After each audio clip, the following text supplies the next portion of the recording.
At the end of study 1, we were looking at the Jerusalem Council. And you remember that their big issue that they had to sort out was all about circumcision. Do you need to be circumcised and follow the laws of Moses in order to be a Christian? Because Paul had no end of trouble with these people called Judaizers, who had in fact dogged his steps around Galatia, saying that that's what people had to do to become Christians. And that's why he wrote the epistle to the Galatians, if you remember. Well, about a year after that council meeting, Paul suggested to Barnabas that they should, and I quote from Acts 15 and verse 36, they should go back and visit the brothers in all the towns where we preach the word of the Lord and see how they are doing. That's Acts 15, 36.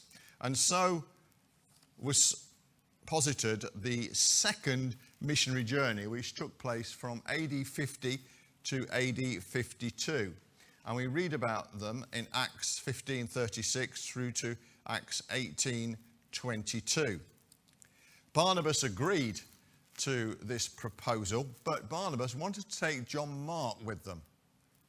Now remember that John Mark went with them on the first journey, but Paul, you see, didn't think this was an awfully good idea, because John Mark, as far as he was concerned, had let them down once, and it was to say he wasn't going to do it again.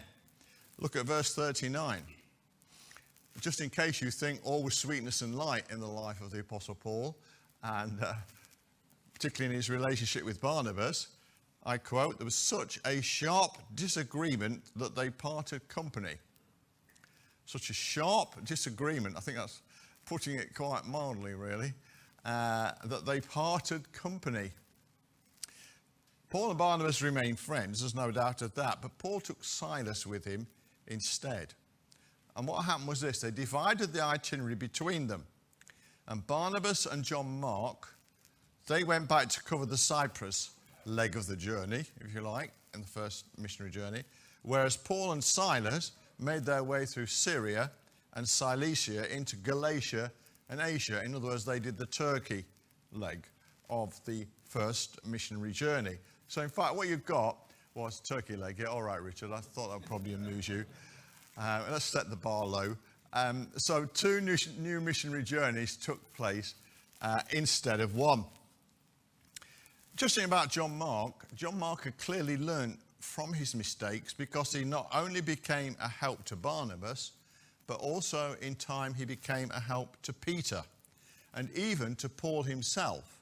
Paul clearly forgave him, if you look at Colossians 4 and verse 10, and Paul commends John Mark as being, and I quote from 2 Timothy 4:11, helpful to me in my ministry.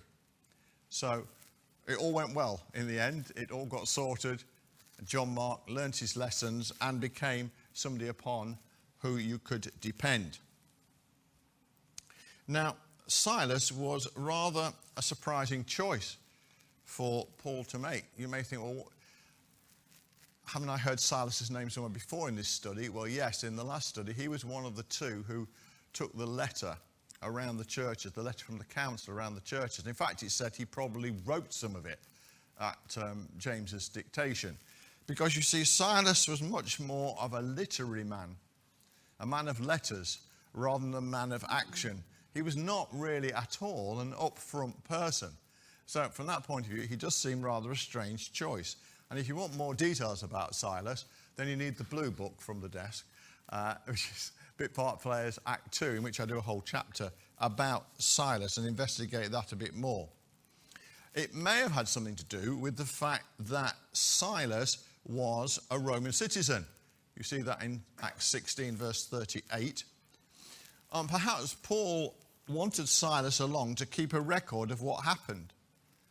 And maybe Silas passed his notes on to Luke, and Luke then used them in the writing of the Acts of the Apostles. So there's all kind of tantalizing possibilities here as to why he chose Silas. It's clear, though, from the start that Silas had a more subservient role than Barnabas had. You see, nowhere is Silas referred to as an apostle. Barnabas was referred to as an apostle, if you look at chapter 14, verse 14, but not Silas. He was never referred to in that way. Now, moving on to chapter 16, verses 1 to 5.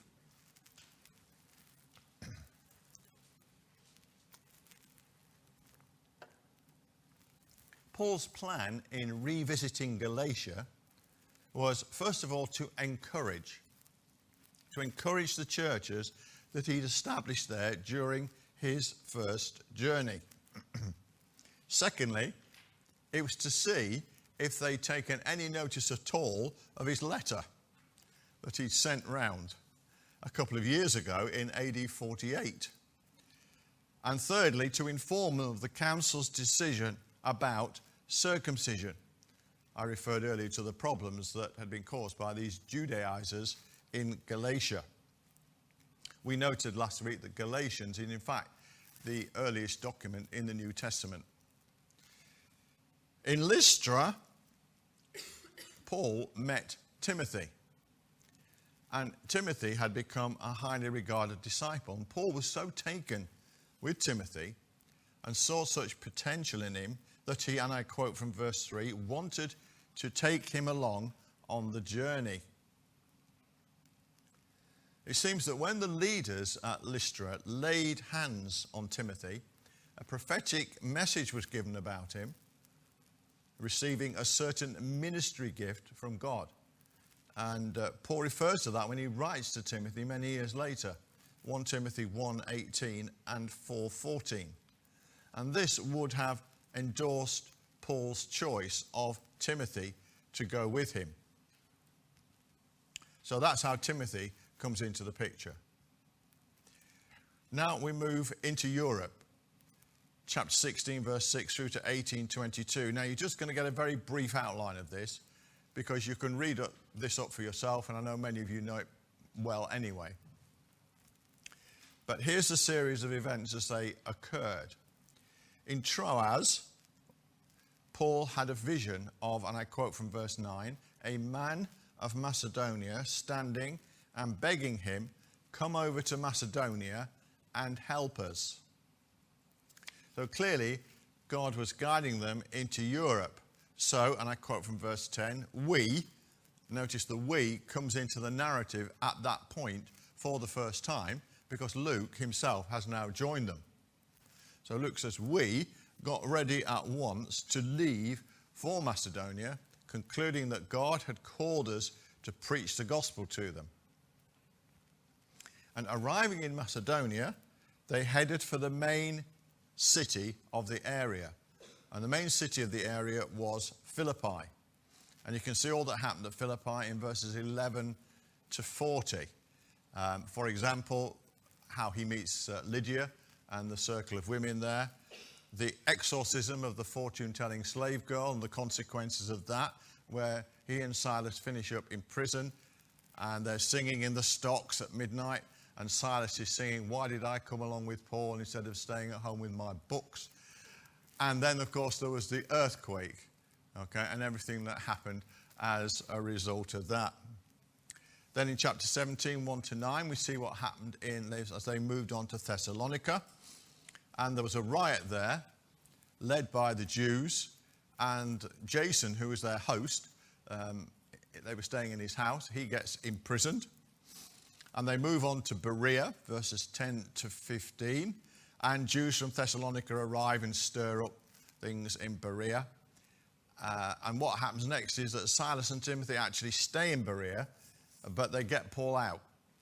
And they escort him to Athens, chapter 17, 16 to 34, where, of course, we have the whole "to an unknown God" incident, okay, where he discusses with the philosophers and talks about the resurrection and so on.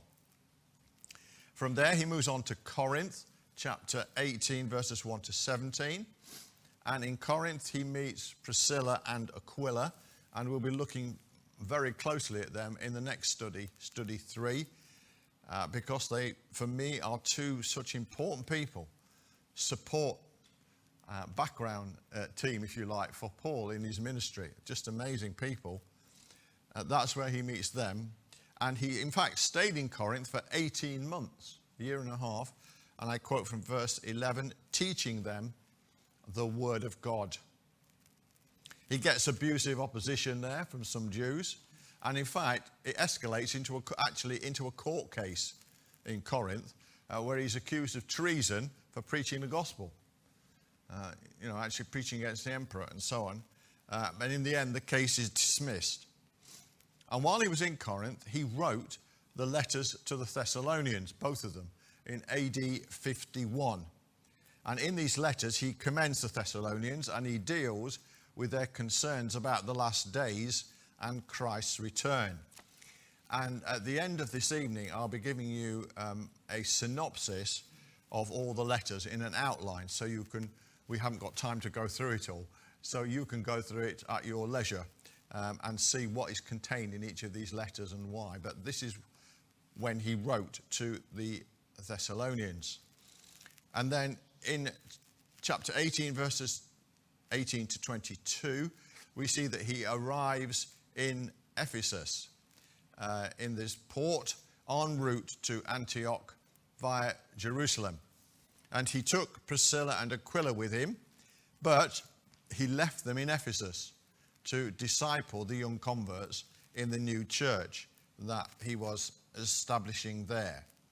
So that, if you like, is a quick overview of the second missionary journey, AD 50 to 52. Now, when we move down to verse 23 of chapter 18, we begin on the third missionary journey, which took place between 53 and 57 AD. Excuse me. And you can see that in Acts 18:23 through to Acts 21 and verse 17. So Paul goes back to Antioch and he has a bit of R&R there for a little while, spent some months in Antioch before he set off on what's called his third missionary journey, seemingly on his own this time. Doesn't have a companion, he just goes. He had one particular main purpose in mind when he left, and that was to go back to Ephesus. That was his purpose as he set off on that journey, to go to Ephesus. And he'd spend 2.5 years in that city.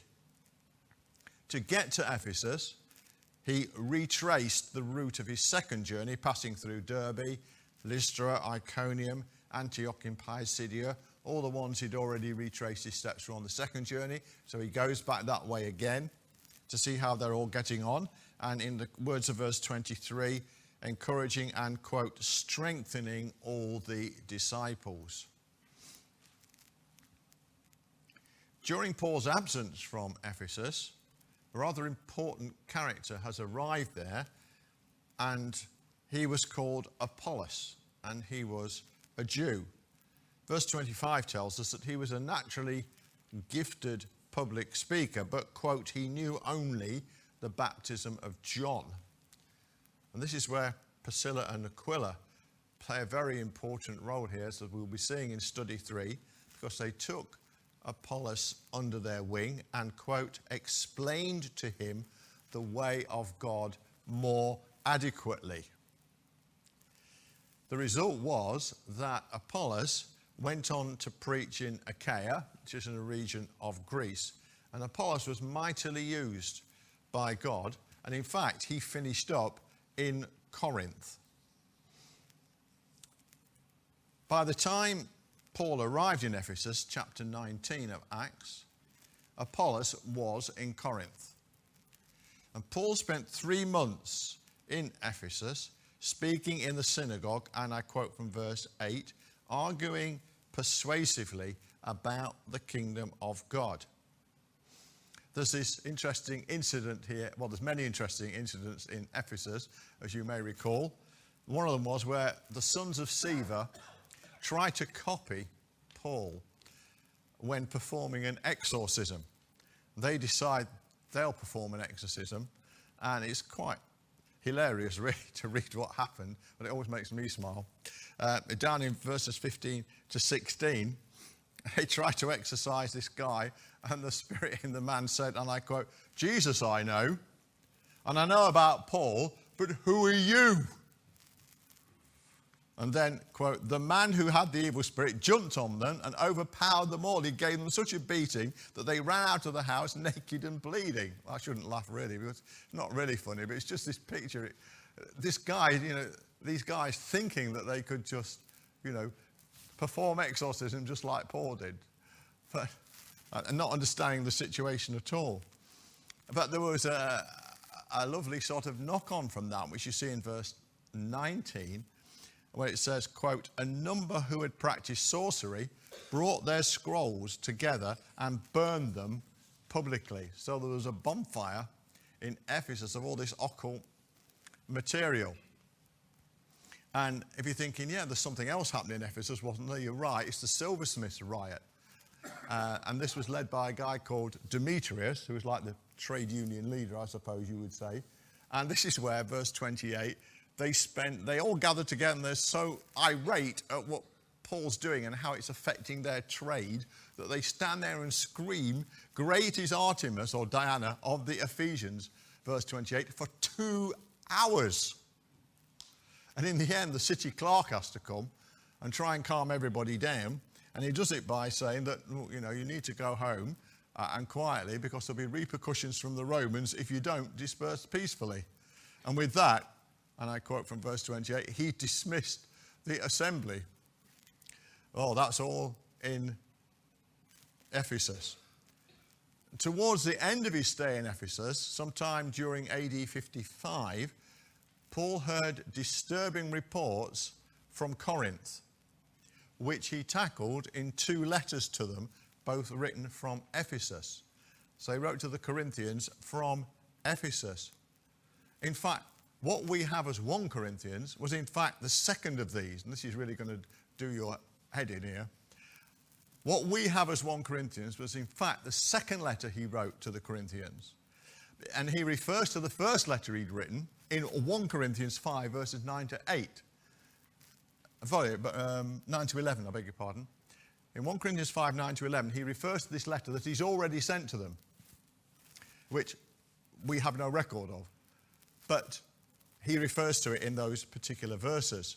And it gets more complicated when we get on later. Into chapter 20, verses 1 to 2,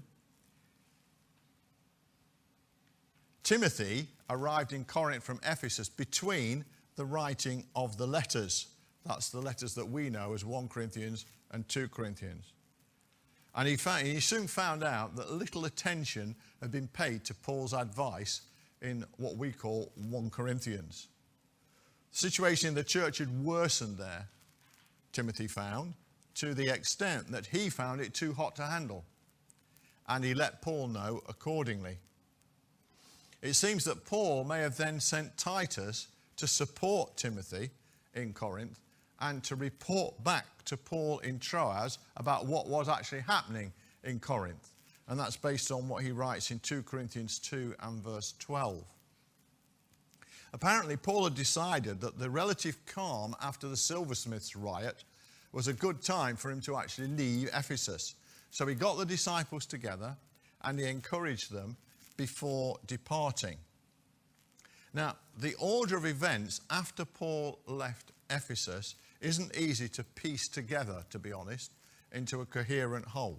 So there's a bit of guesswork going on here, but it's more probability that Paul's original plan seems to have been to go from Ephesus to Corinth and then into Macedonia, returning a second time to Corinth, and I'm quoting from 2 Corinthians 1:15, so that you might benefit twice. In other words, you're going to visit them twice. So that seems to have been the plan.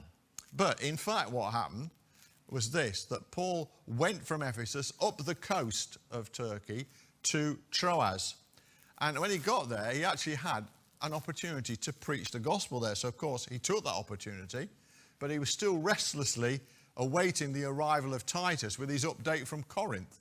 So he had part of his mind on what was going on in Corinth and waiting for Titus to come back with news, confirming what Timothy had told him, and just to see what was the situation there. And when Titus didn't actually appear in Troas, Paul sailed over to Macedonia sort of area in northern Greece, if you like, and probably went to Philippi, hoping to meet up with Titus there. Now, whether Titus did arrive bringing bad news or whether Paul decided to wait no longer isn't clear. But certainly, Paul arrived in Corinth eventually, and he met up with Timothy. This particular visit of Paul to Corinth appears to have resulted in a confrontation between Paul and certain groups in the church. Because when Paul wrote to Corinthians, he says that he has made up his mind not to pay, quote, another painful visit to you. That's 2 Corinthians 2 verse 1. So he's clearly referring to this visit where there was a lot of problems and there was a confrontation. It appears that Paul left Corinth after a short while to this confrontation and went to Macedonia. But no sooner had he done so than a group of itinerant, self-styled apostles arrived in Corinth with letters of commendation. And we'll be looking at that in much more detail when we get to study 4. They made the situation even worse in Corinth by belittling Paul, by challenging Paul's credentials as an apostle, and by implication, challenging what he was teaching. And you can see that referred to in 2 Corinthians 3, verses 1 to 5, 10, verse 10, and 11, verses 13 to 15. And Paul heard about this while he was in Macedonia. News of this, of the arrival of these apostles, so-called self-styled apostles, and what they were doing, got to him when he was in Macedonia. And he was so distressed that it seems he wrote a short letter to the Corinthians, which was his third letter to them, which we don't have either, that's been lost, assuring them that in spite of all the hard words that have been exchanged on this visit between them, he did love them all deeply.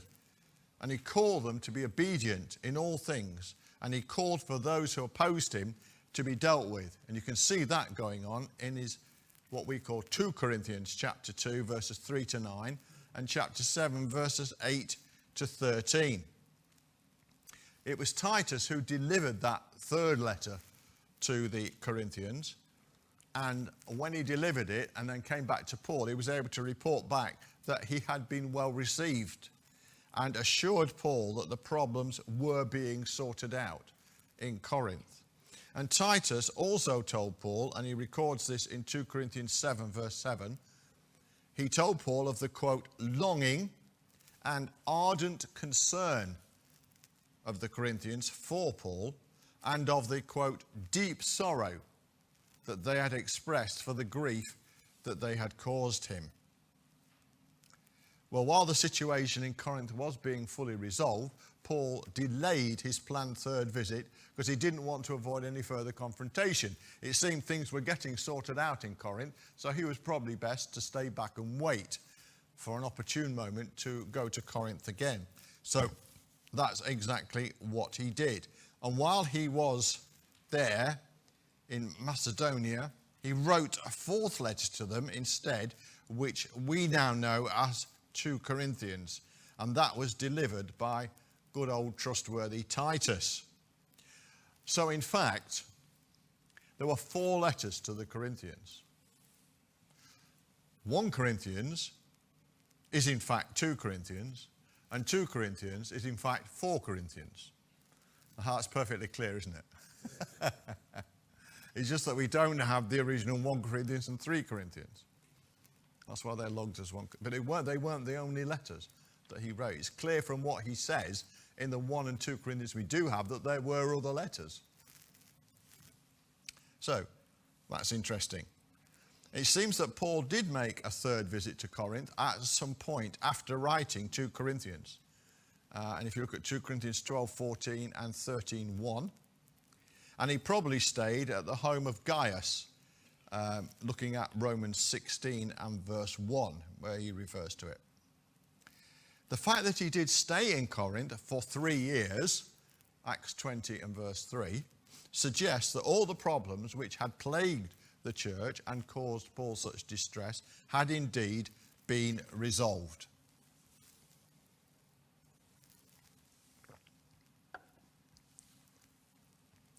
And it's during this 3 years that he was in Corinth that Paul wrote his letter to the Romans in AD 57.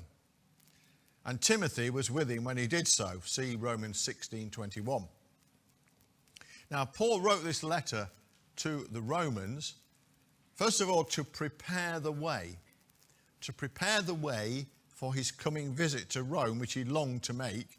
And he refers to it in Romans 1:11-12, 15:23-24. And also it appears in Acts 19:21. And also he wrote to the Romans to gain support for his proposed mission to Spain. And he refers to that in chapter 1, 10-15, and chapter 15, 22-29. Paul couldn't go to Rome just yet because he was keen to deliver the money collected by the Gentile churches to support the poor of the church in Jerusalem personally. He wanted to do that himself before he had any thoughts of going to Rome. You can see Acts 15, verses 25-27. Into chapter 20 of Acts, verses 3-12.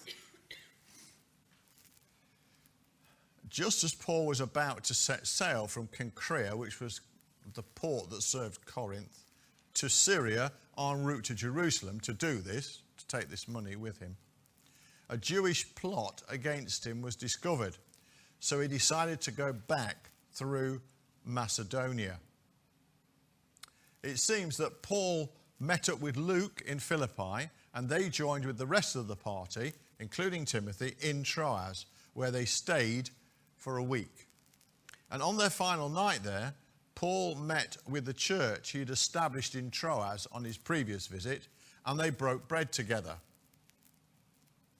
As this would be the last time he'd be seeing them, Paul spoke at length, talking until midnight.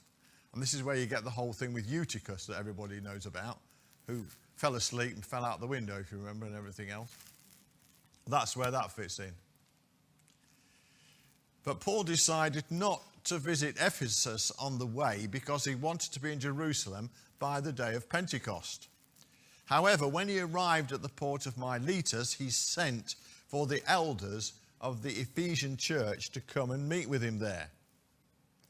And he talks to the Ephesian elders at some length that you can see in those, bids them farewell. You can see it in verses 13-38 of Acts 20. Landing at Tyre, they spent a week there with the local believers, and then they moved on to Caesarea, where they met somebody who he'd previously met in Antioch some 15 years earlier, and that was Agabus. Remember Agabus from study 1? And when they'd first met, and you can read that back in Acts 11, 27-29, Agabus had correctly prophesied the coming famine in Jerusalem. And Paul was taking a gift with him to help concerning that famine. Now this time, however, Agabus had a personal prophecy for Paul. He prophesied Paul's forthcoming imprisonment in rather dramatic fashion. And you can see it there in Acts 21 and verse 11. And I quote, "He took Paul's belt, tied his own hands and feet with it, and said, 'The Holy Spirit says, in this way the Jews of Jerusalem will bind the owner of this belt and will hand him over to the Gentiles.'" End of quote. So he prophesies Paul's forthcoming imprisonment. And then Paul arrives in Jerusalem. So then Paul arrives in Jerusalem, and there he gives a detailed report to James and the elders about what God had done through his ministry among the Gentiles. And this whole section I've entitled From Jerusalem to Rome, and you can read about it in Acts 21:17 through to 28:31. And the years involved here, AD 57 when he arrives in Jerusalem, through to AD 62. So he gives this detailed report, and a week later, some Jews from Asia, or what we call today West Turkey, were visiting Jerusalem, and they saw Paul at the temple. Now, they knew how effective Paul's preaching of the gospel had been in their part of the world, and they wanted to discredit him. So they started shouting that Paul not only spoke against the Jews and the law, but had defiled the temple by taking a Gentile, who was in fact probably Trophimus, into the inner courts where Gentiles were forbidden to go. That was the accusation that they made against Paul. And this caused a riot, during which Paul was seized and he was dragged from the temple and he was beaten. The Roman commander, Claudius Lysias, who we met in Study 1, he arrived with his troops in the nick of time, and he quelled the riot and he arrested Paul. But the crowd continued to shout accusations about Paul, and became so violent that Paul had to be carried up the steps of the barracks by the soldiers. At that point, Paul asked the commander for permission to speak to the crowd, and that was granted. And Paul proceeded to give his testimony of how his encounter with the risen Jesus of Nazareth on the road to Damascus changed him from persecutor to preacher. The crowd, as you can imagine, were not at all impressed, and began, and I quote from chapter 22, verses 22 to 23, quote, throwing off their cloaks and flinging dust into the air, shouting, rid the earth of him, he's not fit to live. So you can see the strength of feeling among these Jews against Paul. Well, when that started happening, the commander decided that was quite enough of that, thank you, and he had Paul taken inside into the safety of the barracks. Looking at verse 24, chapter 22, he ordered Paul to be, quote, flogged and questioned to find out why the people were shouting at him like this. And it was as they prepared to flog him that Paul revealed that he was a Roman citizen. And of course, this deeply troubled the commander, because he could be severely punished for his treatment of Paul. Because a Roman citizen, you see, could not be punished until he'd been found guilty. Not the other way around, not flogged to try and get him to confess, but, he could only be flogged when he'd been found guilty. And yet here was the commander flogging Paul, or about to flog him. And another thing that we picked up in Study 1, if you remember, that Paul's citizenship by birth, the fact that he was born in Tarsus, if you remember, we talked about that, was regarded as superior to that of the commanders which had been bought. There were various ways you could get Roman citizenship we looked at in Study 1. But being born a Roman citizen ranked above buying Roman citizenship. And you can see that back in chapter 21 and verse 28. Well, moving on to verse 30 and through to 23 verse 11, the next day the commander ordered the Jewish council, that's the Sanhedrin, to convene, because he wanted to find out exactly what Paul was being accused of by the Jews. Well, to say the hearing did not begin well is a bit of an understatement, because right from the off, Paul has a run-in with Ananias.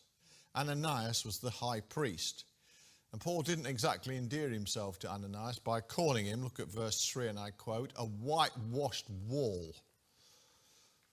A whitewashed wall, that's a good way to start your defense, isn't it? In other words, he's accusing him of being a hypocrite. That's what it means. Paul was cute, he was canny, and he exploited the fact that the Sanhedrin was composed of both Pharisees on the one hand And remember, Pharisees believed in the resurrection. And the Sadducees, on the other hand, and the Sadducees did not believe in the resurrection. Here's another joke for Turkey Leg Richard. That's why they were sad, you see. Moving on. And so Paul made out that he was a Pharisee who'd been put on trial for his belief in the resurrection of the dead.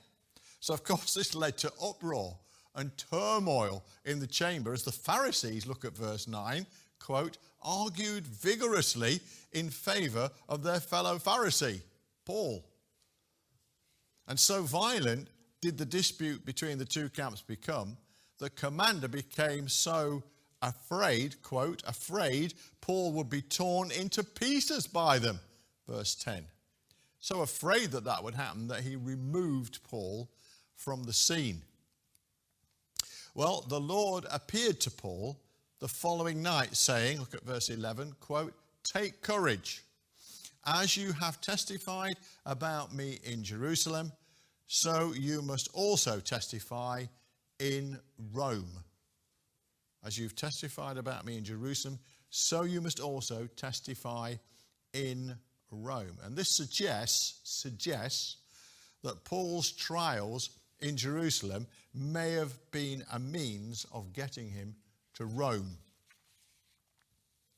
And now he has various trials, which we can see from Acts 23:12 through to 26:32. A Jewish plot against Paul was discovered by Paul's nephew, actually.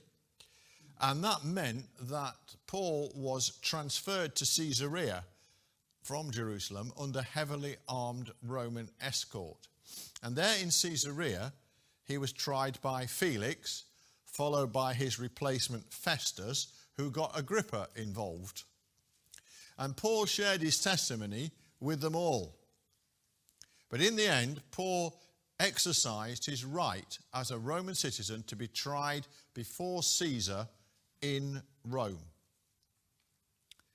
And in private, if you look at verse 31, in private, it was agreed that Paul had, quote, done nothing that deserves death or imprisonment.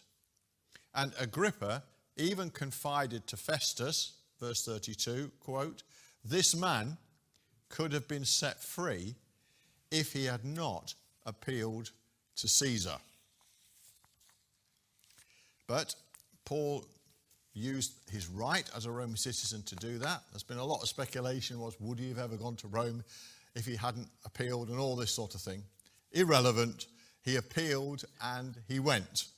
And so in chapters 27 through to 28, we track his route to Rome and what happened there. Well, as we all know, they were shipwrecked on the voyage and they landed on Malta. And Paul performs various miracles there on Malta. And then they leave Malta and set sail for Rome. And many people came to meet and welcome Paul along the route. And on arrival in Rome, Paul was put under house arrest, guarded by a soldier. And Paul meets with the leaders of the Jews in Rome. And looking at verse 22 of chapter 28, they asked Paul to tell them more about his beliefs, quote, for we know that people everywhere are talking against this sect. See, that was how the Jews regarded what we call Christianity, the followers of the way, if you want to think of it like that it was a sect of Judaism, a pernicious sect which needed to be rooted out, as of course had been Paul's own belief before his encounter on the road to Damascus. Well, verse 24 tells us, quote, some were convinced by what he said, but others would not believe. Verse 28, Paul's parting shot to those Jews who did not accept his message was that, quote, God's salvation has been sent to the Gentiles and they will listen. In other words, if you're hard of hearing, the Gentiles won't be. If you're resistant to the gospel, the Gentiles will not be. They will welcome it and open their hearts to it. Verse 30 tells us that Paul was under house arrest, notice, and I quote, in his own rented house, unquote, for 2 years, while the legal requirements for his final trial were being put together.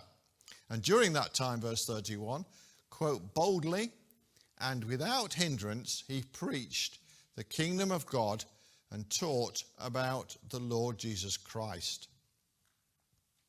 Well, it seems that Luke stayed in Rome with Paul because Paul refers to him in the greetings list of 2 of his letters that he wrote during that period of house arrest, speaking of him as, Colossians 4:14, quote, our dear friend Luke, the doctor, and also naming him as one of his fellow workers. You can see that in Philemon and verse 24.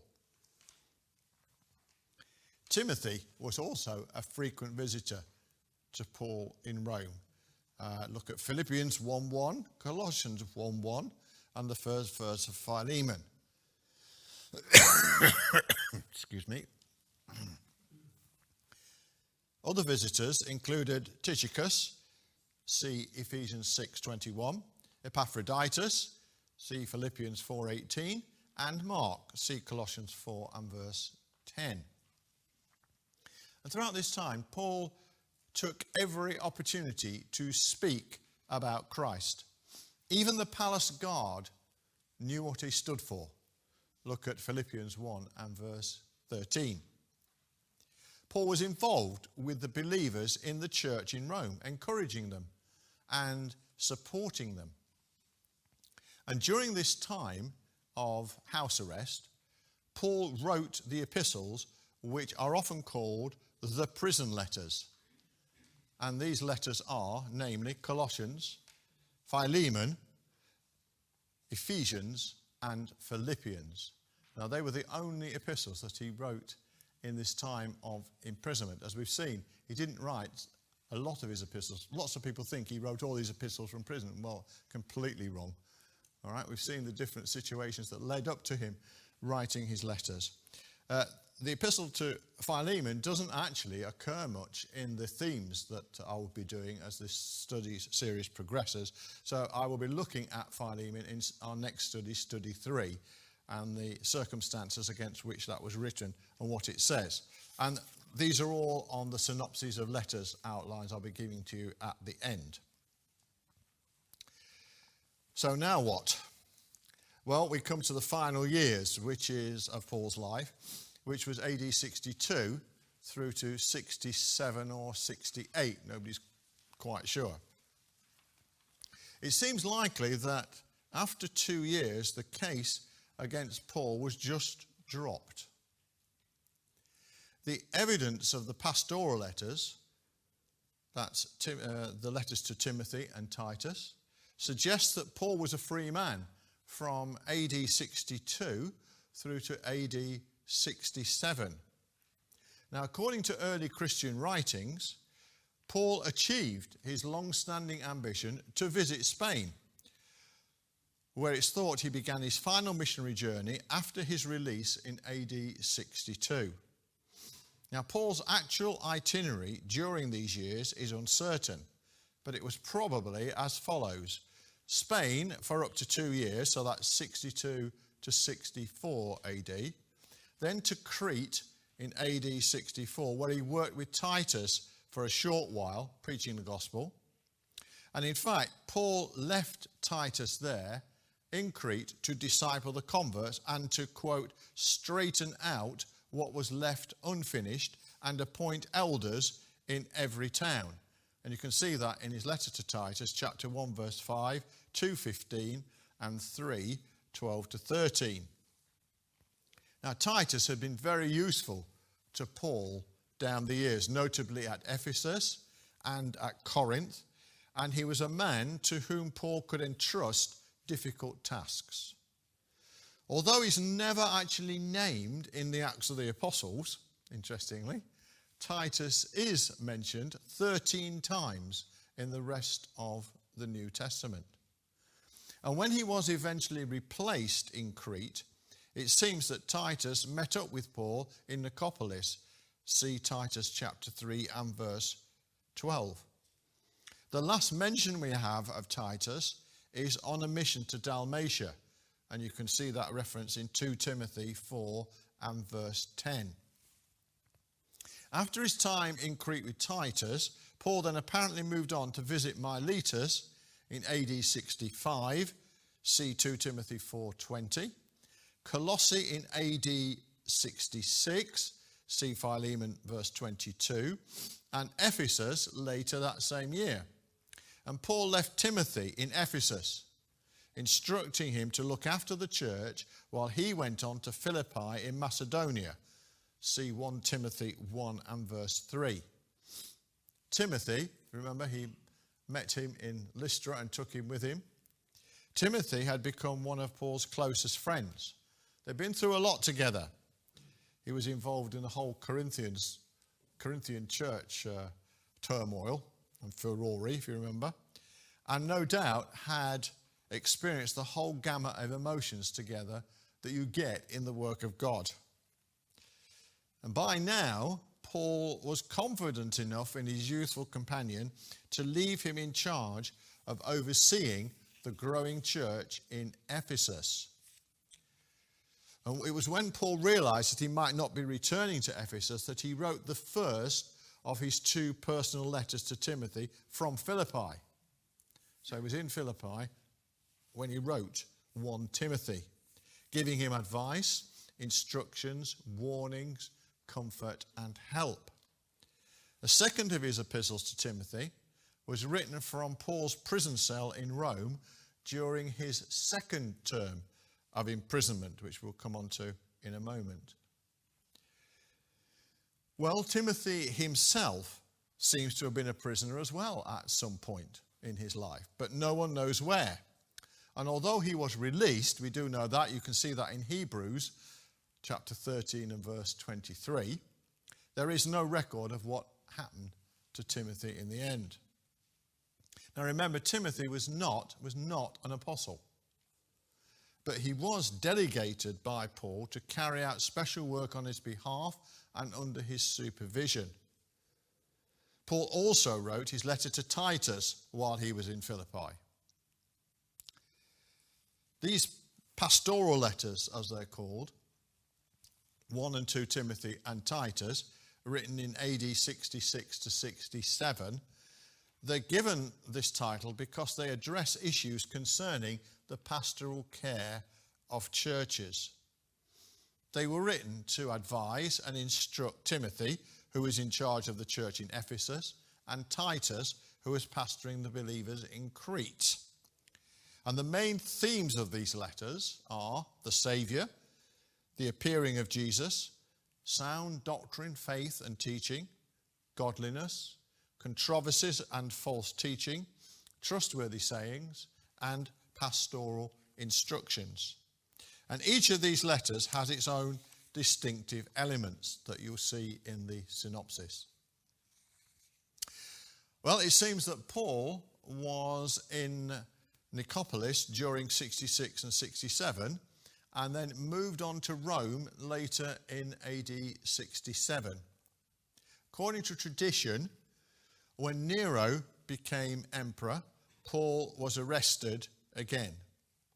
And when he wrote his final letter, and his final letter was 2 Timothy, and when he wrote that from Rome, Paul was enduring a far more difficult imprisonment than his fairly free and easy house arrest that's spoken of in Acts.